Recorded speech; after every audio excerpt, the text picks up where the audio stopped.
Alright, Servidion the Kipster here. Now this time I'm going to be doing something a little different. Like, I do have a couple of videos of my game on YouTube. Just, some like, alpha footage kind of thing. Things have changed a bit since then. But, I wanted to show off some of the aspects of my game. Just to show people, like, what it's about. I think the first thing, one of the more exciting things that I enjoy about games is my tool system that I've been working on.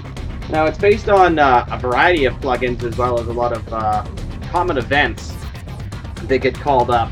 And so I figured that I would show you them first.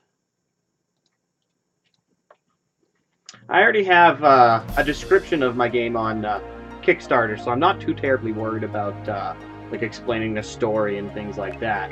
But I figured I would show you this. Now, this is one of my debug rooms. We got multiple tools now: bomb, Thaumian ring, the Sunfire ring. Those don't work yet. I'm not even going to talk about those. The Cloak of Shadows, the oh, what the heck did I call it? Transponder, I think, and the Electrum. Now, bombs. If you try and place a bomb anywhere, it doesn't. It's not going to work. It's not like, Legend of Zelda where you can just throw them anywhere. But as long as you're somewhere where you can place a bomb, you can place them without any issues. Place a bomb there, place a bomb there, open up a hole in the wall. Oh, look, a demon statue. I guess we'll place a bomb at the demon statue, and it blows up. Boom. And now if I save it, as you can see there, demon statues. One. I've blown up one demon statue. Now, there's also our Thaumian ring here. It fires off an arcane blast that can hit many different kinds of objects, and it tends to interact with arcane objects. Like, you see this arcane crystal here? Boom, you hit it, and it disappears. Woo, magical. And then we got these little pillars of light. Woo!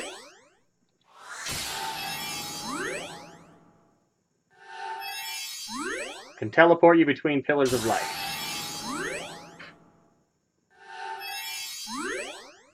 Alright, let's get it back to the mainland.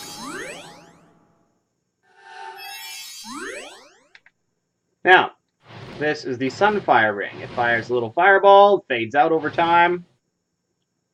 Oh, look, there's a fairy. Oh, God. I killed a fairy.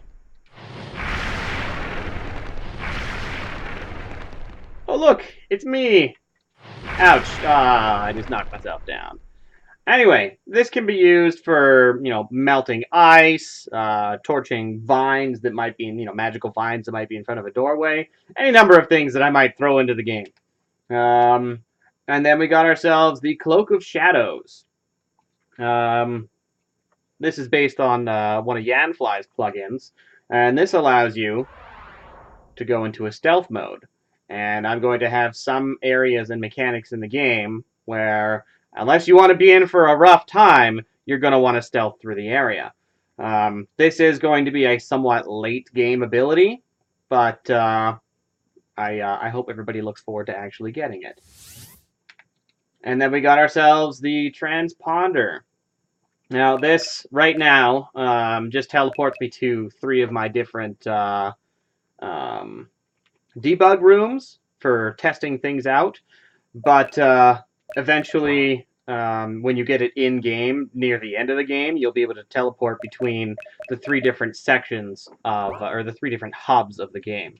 Basically, my game, I have it laid out in such a manner that, like, you go through multiple, large cavernous, well, not cavernous, but large map areas, and then you get to a hub. It's sort of a central hub, and there'll be, like, doorways coming out of the hub and stuff like that, and you go this way, do stuff, and then you loop around this way, and you come in this side, and then you go to a different hub and do some things over there, and you wind up working your way back towards this hub from a different direction, etc., etc. Think about it, that actually sounds kind of stupid the way I'm describing it, but it works. It works. Now the last one is called the Electrum. And if you are if you're next to something that has that's like some kind of Zeknomage technology or something like that, boom, activated. Um, basically it's an electrical device, and you can use it on stuff to power them. And as you can see, oh, I ran out of power. Give it more power. Bing! Just like that. Now, I do have some other tools. The encounter room. Now, I'm going to demonstrate regular encounters for you. I'm not going to fight it. I'm just going to get into it, and I'm going to run away. And that'll be a demonstration of the encounter. Oh, come on. Where's the encounters? There we go. All right. Encounters. Yay. Let's run away. So, now that you've seen that, let's get the blue candle. I've actually changed the name to magic candle, but yeah, blue candle. Press the button. Atmosphere is normal. That basically means that the area has just normal random encounters. I can press it again. Has become more aggressive. What that does is it multiplies the random encounter rate by 4. I got this idea from Bravely Default because I absolutely loved it in Bravely Default because like sometimes during the game I would play it with like 4 times the encounter rate, and then other times I would, it's like, man, I just want to get through this dungeon. I don't like this dungeon, or I need to get to that chest, or whatever. And I would turn off the encounter rate. So let's see. Boom. So as you can see, the encounters are increased by quite a bit. Alternatively, if you press it again, the atmosphere has become less aggressive. There are now no random encounters whatsoever. Now, this is an optional tool, but it will be available very early on in the game. If you decide to go out of your way exploring areas that don't have anything to do with the storyline, you can obtain this very early on in the game, like Chapter 2 kind of early. And that's because I want people to have the choice on, A, the kind of difficulty they want with the game, or B, if they want to be able to blast through an area, or maybe they don't like the enemies in this one area because I don't know, they absorb a lot of fire damage, and you just happen to have a party full of pyromancers, and that's the only thing you've leveled up, and you're like, I don't want to have to change to a warrior or a hydromancer or something like that. That's just an example. It's a terrible example, but anyway, you get the idea. What else was there? I think that pretty much covers it for my tools in the game. I can't think of any other tools that I have at the moment. But anyway, one of the things that I have in my game is flashbacks. Now, if anybody has ever seen the series Lost TV series, some people love it, some people hate it. I happen to love it. My wife despises it. She hates Lost. But anyway, I liked the flashbacks a great deal in Lost. I think that's what made a good part of the series. Although the characters didn't get to see the flashbacks, to see how they were connected, a lot of the characters were still connected in some way, shape, or form, even though most of the time they didn't even know it. In my game, there is a mechanic, not going to explain it for plot purposes, but there's a mechanic where basically the entire party gets to see flashbacks of the other characters, and it ends up building up all the way to the beginning of the game. Like, you start at the beginning of the game, it's an emergency, you're running through a cave, there's people chasing you, and you gotta fight your way through the cave, get through a doorway, throw some grenades, collapse the cave. Whew, you're safe for now. And you're like, holy crap, how the heck did I get to this point? Well, that's all eventually explained in all these flashbacks that all the characters see. And again, I'm not going to explain why they're having the flashbacks, how the mechanics work, or anything like that. But there are flashbacks to the character's past for a lot of character development. Oh, hi. And I wanted that same feeling that Lost had of these characters are connected, but they had no idea until now.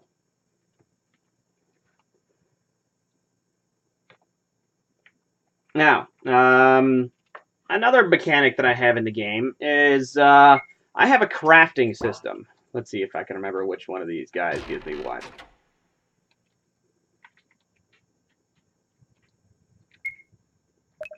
All right, so alchemy. Basically, it's a way that you can transmute items using materials and things like that. There's all the different materials that you can uh, obtain or craft. You know, copper ore, you can make copper ingots, things like that. It's all based on alchemy. There isn't like blacksmithing and leather working or anything like that. It's all transmuted through alchemy, and I really like that idea from Full Metal Alchemist. Now, as you can see, there's a lot of recipes. Top right corner, 3,611 recipes. Um, Available. So there are a lot of things in this game with regards to that. Um, you can gain materials, use some materials to make other materials to make items. Like there's a lot of that's not supposed to be there. Oh wait. Okay. Yes, it is. Anyway, there's a lot of materials here that um, are used for very specific purposes. There's also certain materials that aren't crafted; they're just found. Other than ore and stuff like that, there are these legendary type materials, and they are used for making very specific like weapons or armor or relics, things like that. Now, if you do happen to find not only the item, like the material, but also the recipe to make it, then let's just say you're in chapter 5, you'll get a weapon, or you'll craft a weapon or armor or something like that that will be good till like chapter 7 or 8. Or in the case of one particular weapon, no names, but one particular weapon, if you equip it and you do certain things, it's actually the most powerful weapon of that weapon type. Even though you can get it in like chapter 5. Now, all the different weapon patterns, you do not get these right off the bat. At the beginning of the game, or near the beginning of the game, you learn all the basic common or green, as you can see here, transmutations. Now, as long as you have the materials, you can craft them whenever you want. You just bring up your menu and you craft things. Like there's no NPC vendors that are going to sell you, the next best weapon. Everything is crafted. Everything is on the spot. If you finish a fight and you're like, man, I could use some healing potions. You can just be like, I'm gonna make some healing potions, and you just make yourself some healing potions. And the nice thing about my healing potions, and I took this idea from Valkyrie Profile actually, is that they heal percentages of health rather than a flat amount. And that way, your basic healing potion is just as useful at the end of the game as it is at the beginning of the game. But there are other better potions. Anyway, now scrolling through this list, you'll see 3 different colors, really. There's 2 main colors. There's the green, which is what you'll learn automatically. Every 2 chapters, you'll gain the next tier of recipes that you can craft. And then there's the purple, or epic ones, and they are found in these fancy special chests. Now, these magical chests, they will give you a random recipe from the recipe pool based on that tier. So there's like tier 1 recipes, tier 2 recipes, tier 3, etc., etc., etc. And these magical chests require a magical key, which are a random drop from literally any enemy. Sometimes you will find this key just laying on the ground, but most of the time these keys are dropped from enemies. So, you fight random fights, you get these keys, you open a chest, you get a random recipe from that chest, and then you can craft it. Now, the legendaries, this is what I was talking about here. This, I'm just going to tell you right now, because it's in every game. This is the Excalibur. Fucking, super original right there, yes. Anyway, Soul of Righteous Light, that is the legendary material. You'll probably have to do, it's actually not in the game yet as part of a quest or anything, but it will be eventually. Maybe it'll be a quest that somebody else will help me with as a backer. I'll just be like, you know what? You want to help me make Excalibur quest? Sure. Anyway, So you'll have to go on a quest or quest chain, or fight some kind of super boss at the end of the quest chain to get the Soul of Righteous Light. Once you have that, if you get the recipe, the pattern, then with all the materials, you can make Excalibur. And it's the same thing with other legendary items. There's the odd legendary item here or there. Here's an example of legendary spears. These are steel. I think that's tier 4, so around chapter 8-ish. Um, they're amazing for their chapter, but they're not end game stuff. There's better stuff at end game for that weapon type. And you'll get to see the name of whatever it is that you're crafting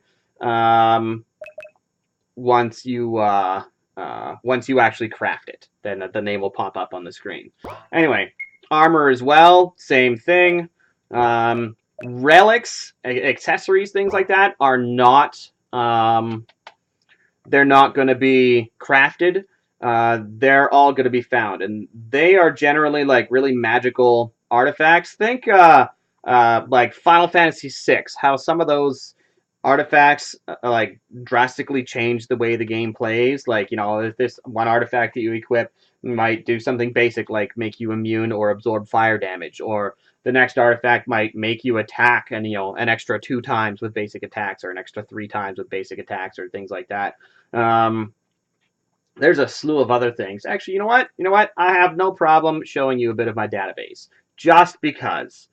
Let's see. Armor. Let's go all the way down to relics. All right, these are some of the relics that I have. I plan to add more, but all right, here we go.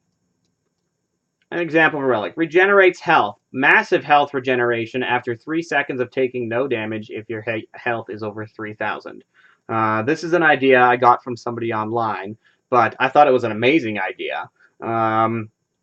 So, it has a passive, very small health regeneration, but a big boost to HP regeneration if you don't take any damage. Which is really nice. I mean, that's if your health is over 3,000. And so, if you were to find this thing early on in the game, it would help you out a little bit, but it wouldn't be that great. But towards, the end of the game, if you've got, 7, 8, 9, 14,000 hit points or something like that, as long as you're above 3,000, it's going to help you out a lot. It's going to become more powerful the further you are on into the game, because the more likely your health is going to be above 3,000. Let's see what this is. More Fabrica. Fabrica is it's sort of the currency of the game. It's not the currency of the world. The currency of the world is Espras.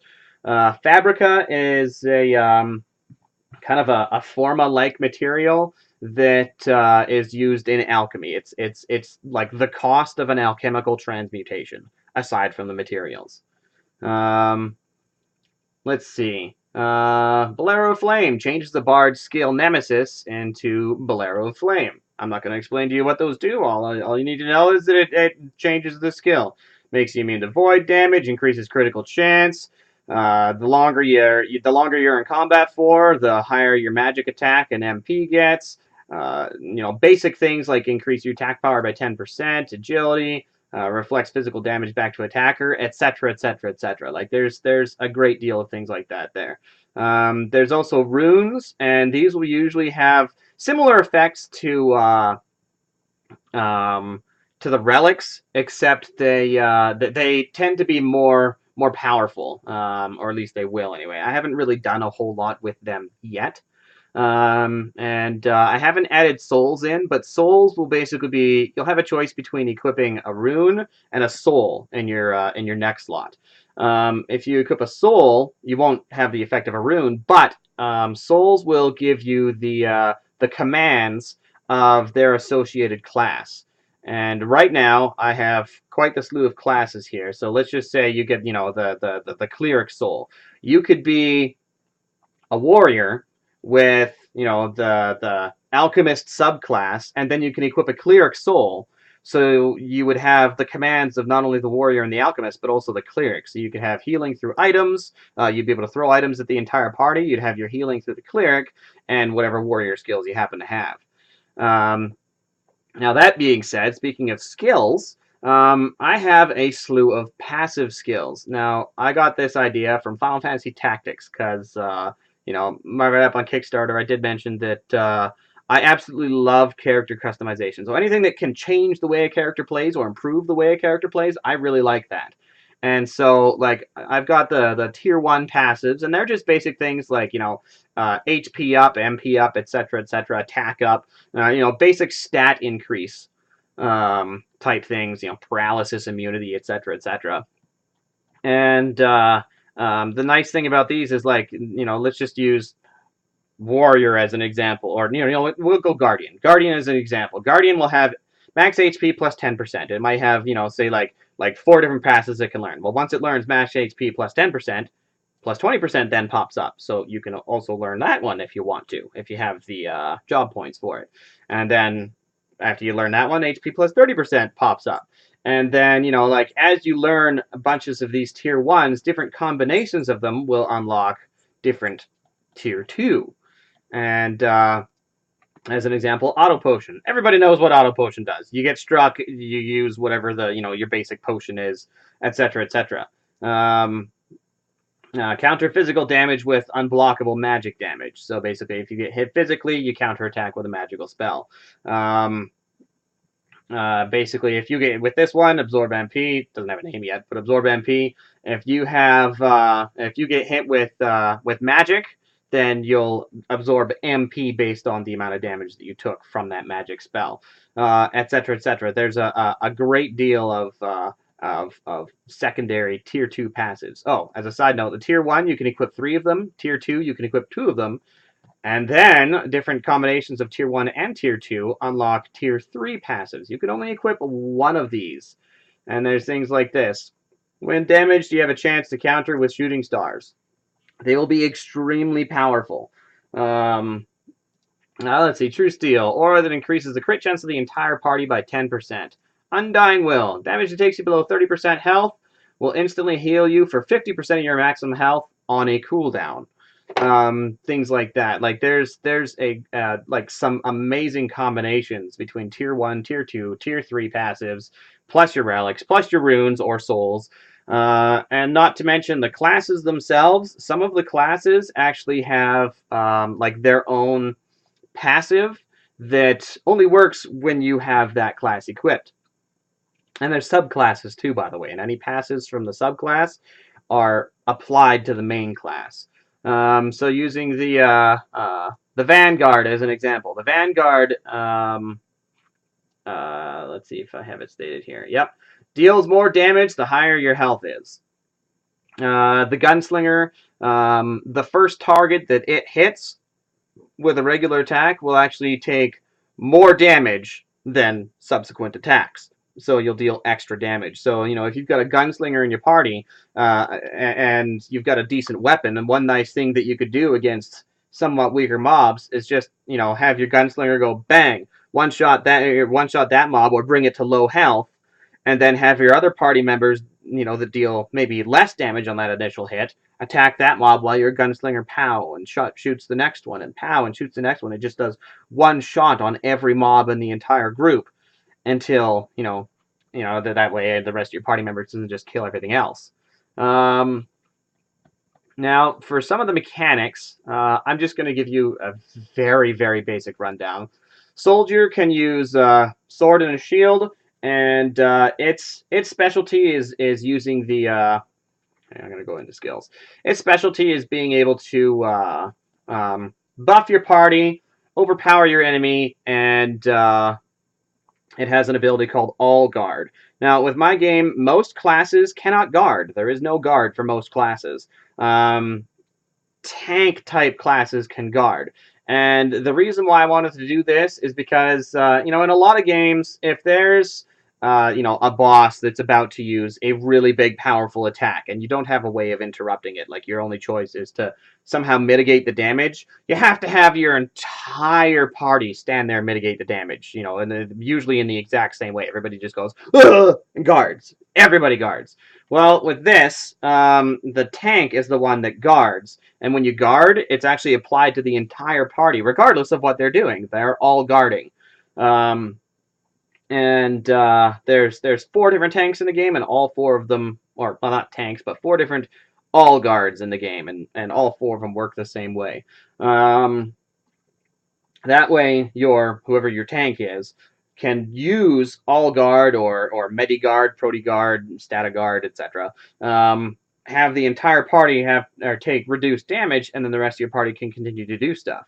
Alternatively, if this is the way you really wanted to play the game, you could play it more like, I don't know, Final Fantasy 13 with a Sentinel, and just have a Sentinel in your party all the time, just guarding and buffing your whole party, and that's all he does, and the other party members are the ones that actually do stuff. Now, Guardian is a full-on tank. That's what the Guardian's for. There's really not a whole lot of offense. Can use Shield Bash to deal a bit of damage to the enemy and buff themselves. They can actually taunt the enemy so that they will constantly attack the Guardian rather than the rest of your party. And they do have Proteguard. And what Proteguard does is it makes your entire party guard, and sometimes when they're struck with a physical attack, they will counterattack by casting essentially Protect on themselves, decreasing the amount of physical damage that they would take on subsequent attacks. Then there's Vanguard, and they're kind of an offensive shield bearer. They have Stataguard, and what Stataguard is when they're struck with a physical attack, they will counterattack by raising their own attack power. They also have some really heavy offensive skills, and can stun the enemy. Archer is sort of your initial basic elementalist. Not to say that they're terrible by the end of the game or anything like that. They're not. One of their key abilities is what's called perfect aim. Now the archer is able to, like, let's just say you get into a fight with, using Final Fantasy as an example, a Cactuar. Now in Final Fantasy, a Cactuar has generally an amazing amount of evasion. You'll go to hit it and you'll be like, miss, miss, miss, miss, miss, miss, hit. I did 1 hit point of damage. Miss, miss, miss. It's got 6 hit points, but sometimes, like, if the thing were to never run away, if you were really unlucky, it might take you half an hour to kill it with 6 hit points. Well, perfect aim literally gives you perfect aim. If you were to come across an enemy like a Cactuar, they're not in my game, Cactuars, but if you were to come across something like that, you could use perfect aim to literally hit that shot every single time. And that's the kind of thing that the archer is good for. They are really good at exploiting weaknesses. They've got flame shot, thunder shot, frost shot. So I mean, they're very well rounded in just about any situation. With perfect aim, they can always hit their target, and with burst blast, they have a bit of an AOE, so they can hit multiple targets in a small radius. Gunslinger. I already mentioned that Gunslinger is able to deal extra damage to the first enemy hit. Now, that being said, they also have Shattering Shot, which can reduce the enemy's armor. Not very good against, something that doesn't have much armor, but if you're up against some kind of mech, big giant robot, some guy that's got tons of armor or something like that, use Shattering Shot a few times, and your physical attacks will no longer be doing 1 damage or 12 damage. They'll be doing hundreds or thousands of damage. Ebony and Ivory. Along the same lines as the Archer, Ebony and Ivory is meant for dealing a variety of damage. The only thing is you have to be careful what you're using it on, because it does 1 shot of dark damage, 1 shot of light damage. So if you're fighting up against, some kind of demon that absorbs dark damage but is weak against holy damage, you'll be like, heal! Extra damage! I didn't do anything! Fan the Hammer is nice for a spray of damage. Big AoE damage, basically. Multiple hits. If you use it on 1 target, you'll hit that 1 target multiple times. If you use it on multiple targets, you'll hit, those each maybe 1 time. Deterrence is basically a damage reduction move. Let's see. Siege Master. They use rocket launchers, basically. Rocket launchers. Now, they sort of have ammo. They can only use their abilities when they're recharged. After they've used their abilities a few times, they need to recharge again. They are sort of a minor tank. They don't have any kind of all guard or anything like that, but they do have a taunt where they can taunt magical attacks onto themselves. Um, and if they get struck with lightning damage, it recharges them, so your abilities can keep going.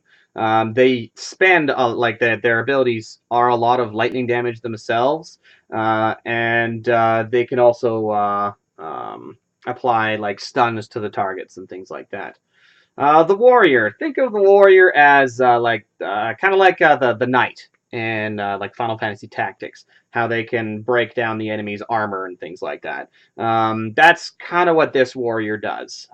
They also have um, a regular like powerful attack called V Strike, which just does 2 hits of extra damage.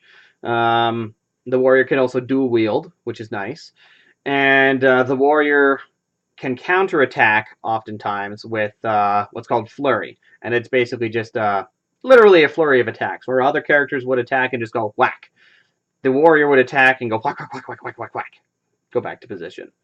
Gladiator specializes in using a spear as well as a shield. Gladiator can guard themselves, so if they need to guard, they can. Um, they are great at repelling enemy attacks. They are great at impaling the enemy. Their ability called Impale. Basically, they take their spear, impale it into the enemy. The enemy can't move. The enemy's bleeding out, but they're weaponless for a short period of time. But that enemy can't move. So if you're up against like one relatively powerful enemy, you impale them, and then sure, you're hitting things with your fist for a while, but all your party members can still kick the crap out of it. There's also blood spears, where basically it's cast on like the entire battlefield, and if the enemy tries to attack you while Blood Spears is out, the enemy will take damage from the Blood Spears instead of being able to attack you. Berserker. They're the Berserker, basically. They use a lot of abilities that can apply different um, status ailments to the target, crippling them. They also have an ability called Executioner, which I like. I love Executioner. I made a custom graphic for that. Big giant sword materializes out of the air and everything. It looks great.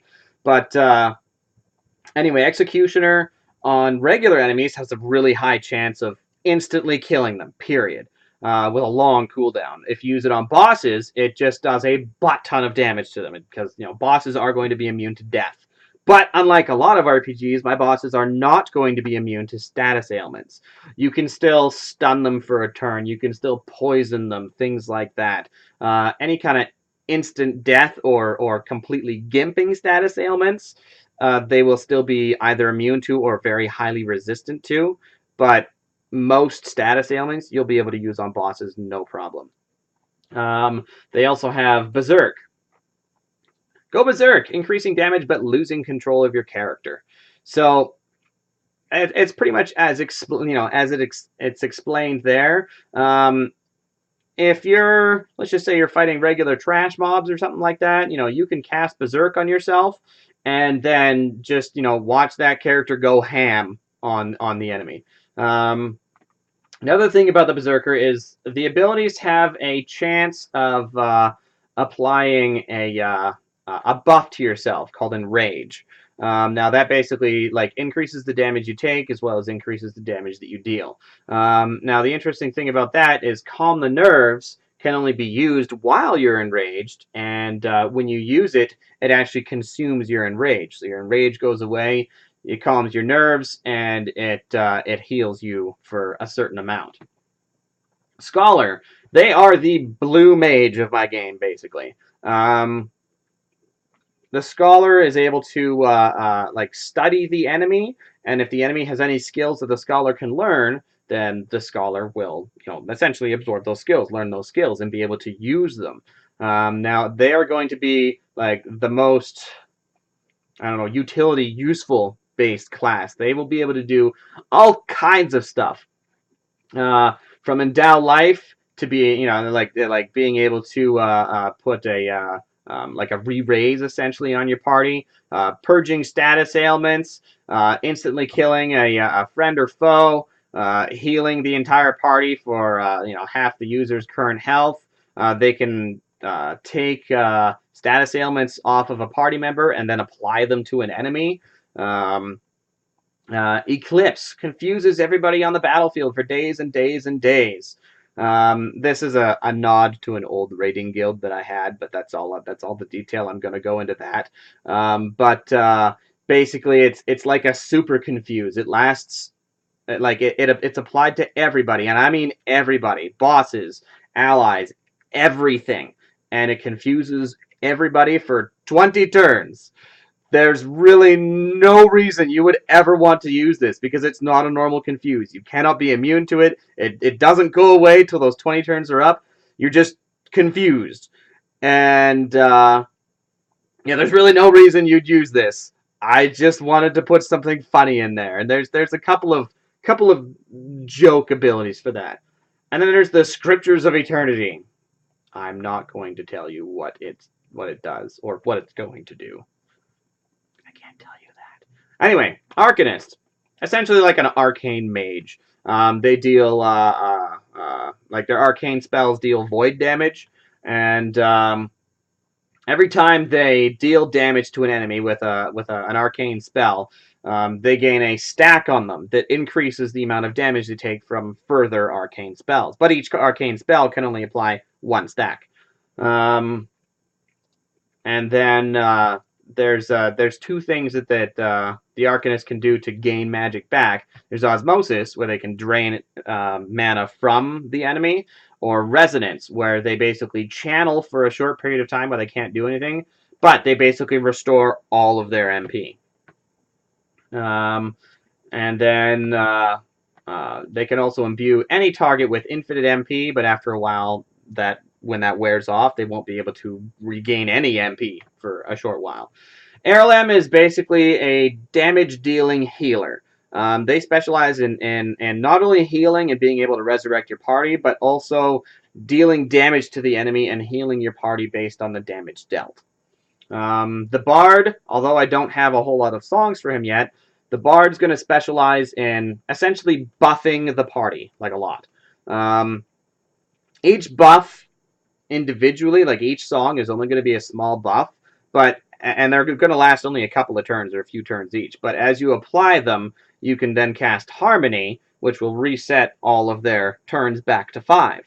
And then, you can apply more songs and then reset turns back to 5 and apply their songs. And then eventually it gets to the point where you no longer need to apply songs anymore if you're in a really long fight. As long as you keep that harmony going every, like 4 or 5 turns, you can keep those buffs up on the entire party all the time. And that winds up being a really, really good way to buff your party. So by the time you get all those buffs going, you could be, like a Bard Pyromancer. And then as long as you cast Harmony once every few turns, you can just, throw fireballs all over the place and then be like, oh, time to rebuff the party, cast Harmony, and you reset all the Bard buffs. Cleric is your flat-out healer. Now they have a multitude of healing abilities, as well as being able to dispel party members and also resurrect them. They also have a sort of a free ability that replaces Guard that called Prayer, kind of like what Rosa does in Final Fantasy IV, where you use it and it's just a minor amount of healing across the entire party.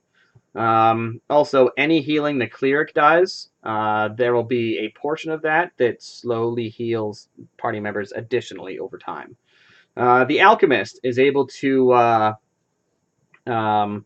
basically take items, consume items from your inventory, and throw them at the entire party all at once. So potentially the most powerful healer in the game if you don't mind using up all your items. The Thief is able to...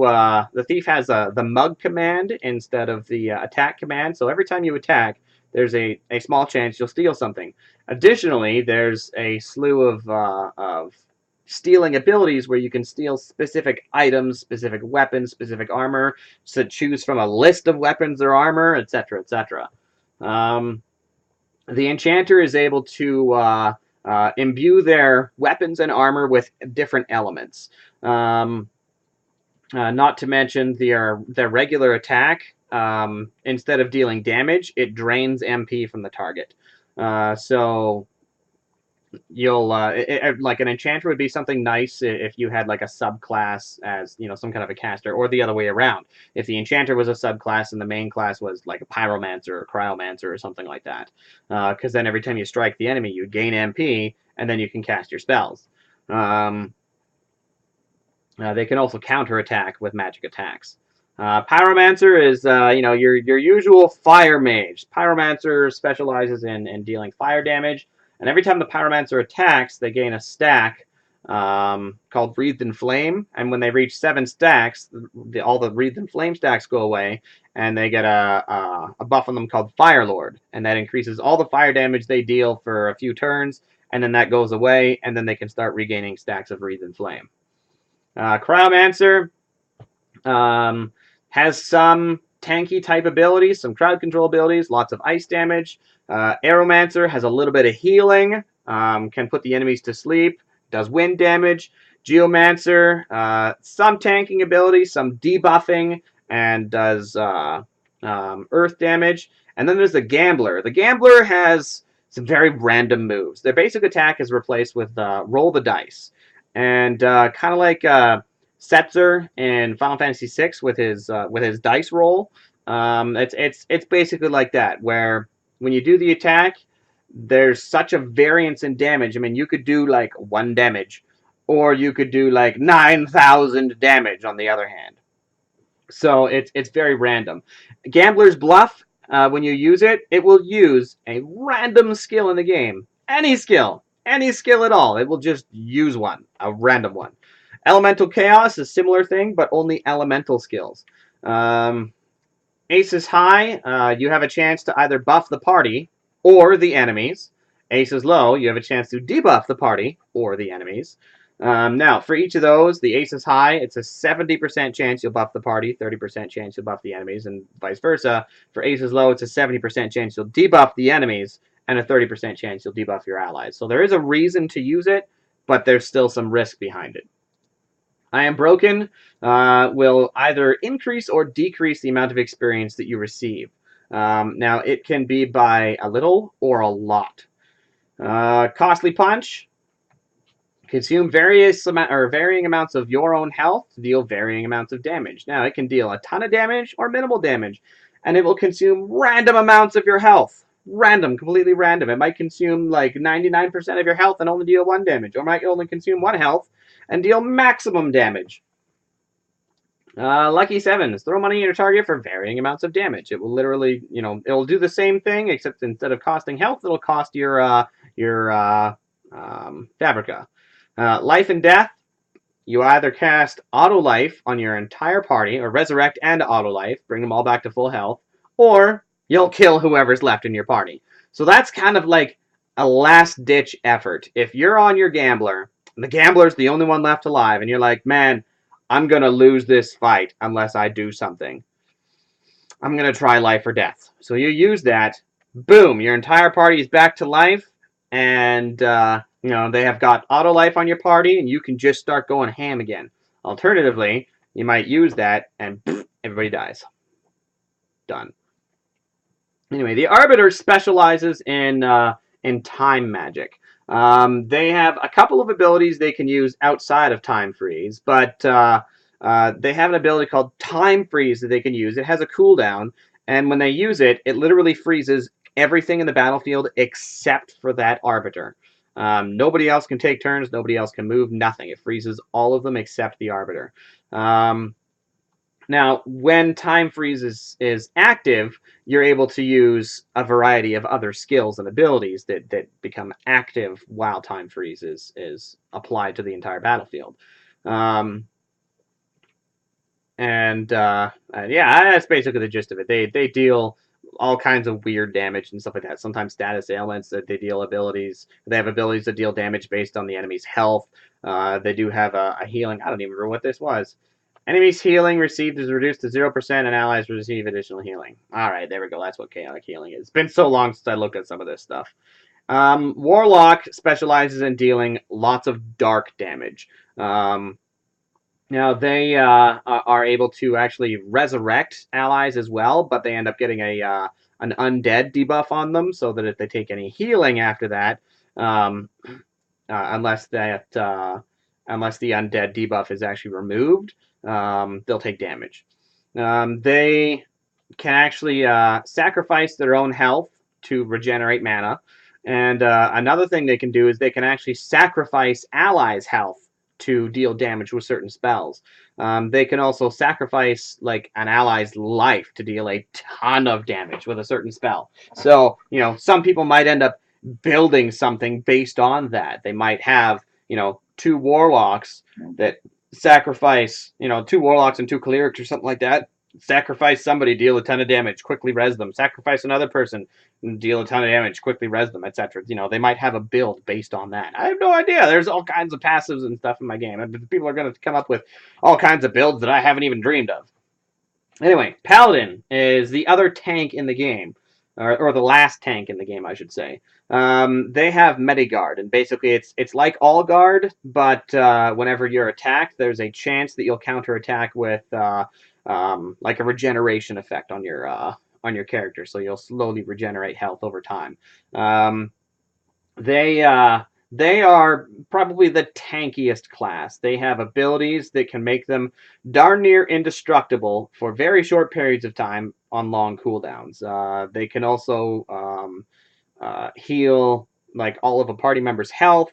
They have some. They deal some holy damage, some light damage. Yeah, it's pretty much the gist of the paladin. And then there's the monk, and the monk has like they use fist weapons, and they have bizarre abilities. Like abilities that make it so you can link yourself with a party member. So, like any damage you take is split between you and the party member, or you can link yourself with an enemy that makes it so if you die, then whatever enemy you're linked to also dies. Things like that. They've got all kinds of weird abilities. And then there's the Blood Knight. The Blood Knight specializes in anything to do with health. Um, they can increase their health, increase the party's health. When they strike the enemy, they absorb health. Their abilities consume their own health to deal damage, things like that. Yeah, it looks like that's actually at the end of my entire list of classes. Now, I don't think there's really anything that I really need to go into for weapons and armor and stuff like that, because like most of that is like it's more or less done, but there's just so much to go over, but not enough to say about each one to really go on about it. Like a lot of them are crafted. There's oh well, actually one thing I can say is there's blue items. These are like rare items. They are only dropped from enemies. Macy, relax. Anyway, they're only dropped from enemies. They're relatively common-ish drops. Like every couple of fights, you'll probably get one, but it might not even be one that you can use. That's the thing. The only thing is anything you find, you can break it down into its base materials. You can disassemble it, and then you can use those materials to make something you do want. So that's the nice thing about that. So if you don't have a bard in the party and you happen to get the harp, you could just be like, screw that, and just disassemble the harp and use the materials for something else. So that's the like nothing is necessarily useless in the game. You can do something with everything, even if it's turning one thing into another thing. Armors are pretty much the same thing as weapons. Let's see, what else? Don't really need to show you my states, but I do have a ton of states. Yeah, that pretty much covers it for that. Let's see, I showed you tools, classes, weapons, characters. I guess I could show you the characters. I've got four main characters in the game. Max, he's the main character, and then I've got Ned, Cersei, and Abraxas. I'm not really going to tell you like their history and all that other jazz, but because if you play the game, you'll learn it through the game. But these characters are quite in depth, and some of them have quite the heart-wrenching background. All right, so down here on the left, you'll see a bunch of chapters that I have. Each one of these corresponds to a different chapter in the game. 1 through 11 is they're the main chapters of the game. If you accomplish certain tasks, then you can actually get 12 through 14 to get the true ending of the game.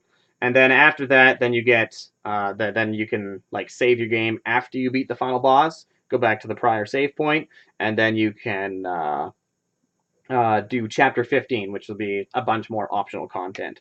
What I'd like in the game is like I've got a lot of different areas in the game that you can go through. But what I'd like to do is replace many of these maps that I have with custom assets. I'd like to actually hire a mapper to basically redo or change or just make brand new like maps that I can event on. Um, so that's one of the things that I want to do there. Another thing that I want to do is with like the characters and art assets is I want to have like brand new faces redrawn in like one specific art style, not just something that's been hacked together by me, but like a specific art style. And same with the character sprites, side view sprites. Like I want to actually hire a spriter to do up these sprites for me. I don't like these like 1 block high characters. Like I want something that's like 1.5, 2 blocks tall. That's actually gonna stand up in a doorway, not just look like a midget or a dwarf walking through a doorway. Things like that.